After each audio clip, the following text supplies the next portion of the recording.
My name is Paul Boucher. I'm Denetatlina from the Denetaquia First Nation in Fort Reyes.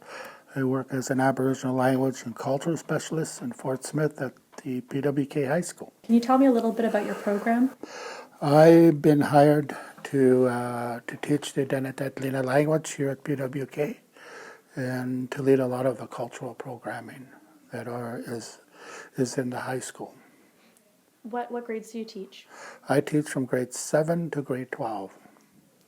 What are some of the activities, or what do you hope to pass on while you're here? I'm hoping to pass on the language and the knowledge that I have about our people and the cultural activities and the cultural things our people used to make. I'm hoping that I could teach the kids that and they'll have a memorable or a lifetime experience with high school and remember my classroom. What are some of the things you make with the students here?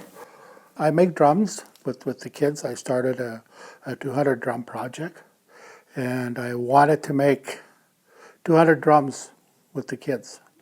And my vision of that was to have every student in our school to have a drum. And I think so far we've been able to get a majority of the kids to make a drum. So it's very, very rewarding. We do a lot of mitts. We make mitts with them. We make moccasins, dream catchers, earrings, keychains. Anything that they want to make, we'll make it. If we don't know how, we'll figure it out. I know you teach the Dene laws in this classroom. Why is that important? I think it's important when you look at the Dene laws is that they have a greater understanding of what our people used to live by, the laws that our people had. And I think it's important to pass it on to the kids so they have an understanding of what they are, so they could be proud of who they are, their identity. I'm proud to be Dene, I'm proud to be Denetatlina, I'm proud to be Tlicho, I'm proud to be Gwich'in, Satut'ina, proud to be who they are.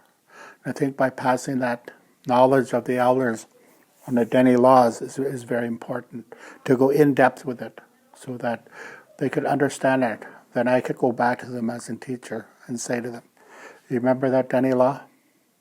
So it works both ways. How do you measure the success of your program? I think it's important that the success of my program is that if the kids come back to me in 5 years or 10 years or a year from now, that they say, hey, I remember your class. I remember making moccasins and you helping me. I remember you helping me bead.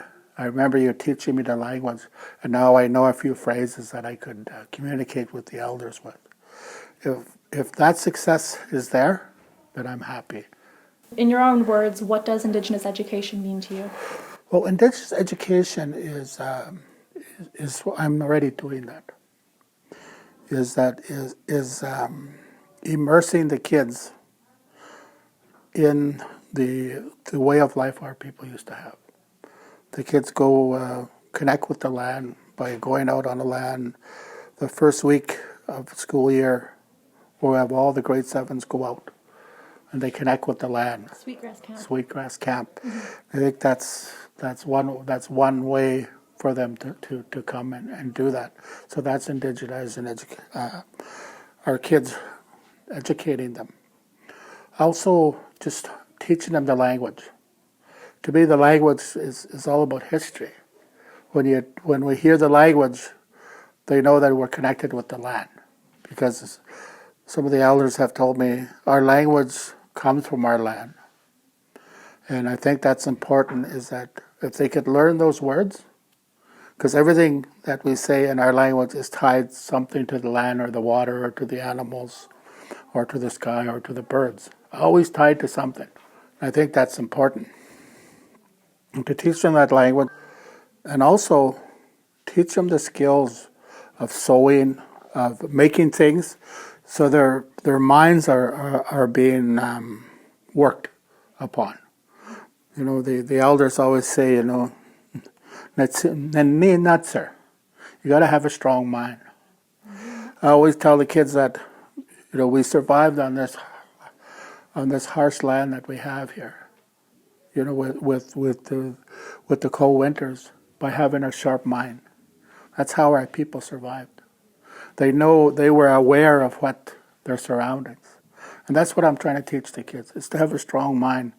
And by having a strong mind, that these little things that we do with them that are cultural is strengthening that strong mind.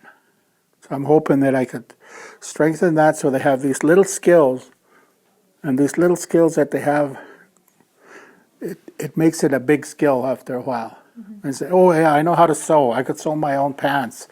I can bead. I think I'll make myself mitts. I think that's important. I could make myself moccasins. I could make myself a hat. I could make myself a vest. To feel proud about that. Mm-hmm. Oh, I could make a drum and learn some songs. And I think by creating that, I think that's what indigenization of education is. Where do you hope to see Indigenous education go in the next 10 years? I hope, there's two things that I hope, is that we could create a community of speakers. I'm hoping in 10 years that some of the kids' own children or younger siblings are speaking together. That'd be great. Now that with our new curriculum, I think we can able to create that community of speakers, capable speakers. And also we need to do a lot of work in terms of, I know the language comes from the land. I came from the land, my parents came from the land, our grandparents came from the land, but the kids today are in the communities. They're not so much in the land as much, or on the land. So we need to evolve our language about the community and the food, the way of life, the things that the kids are using. How are we communicating with them? Let's use their medium. It's technology. Let's use it to our advantage. I think that's important. And if we could create that, I think that'll really help our language get stronger in 10 years and have that community of speakers.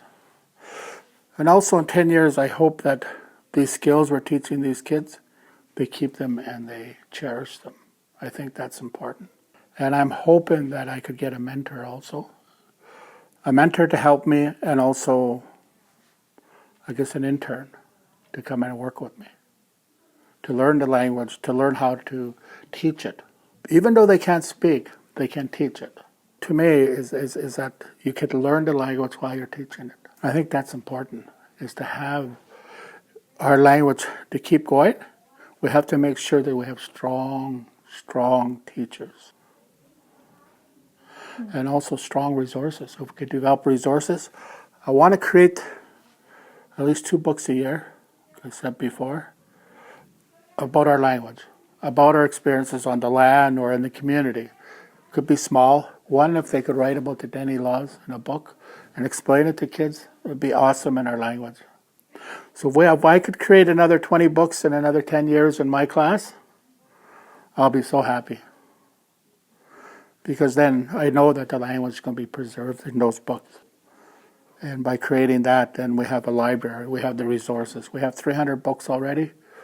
We add 20 more, that'd be awesome. If every class could do that in the north, we will have a big resource. Because right now, when you look at it, within another 5 years or 3 years, almost half of our Aboriginal language speakers are going to be retiring. I'm hoping they could write books.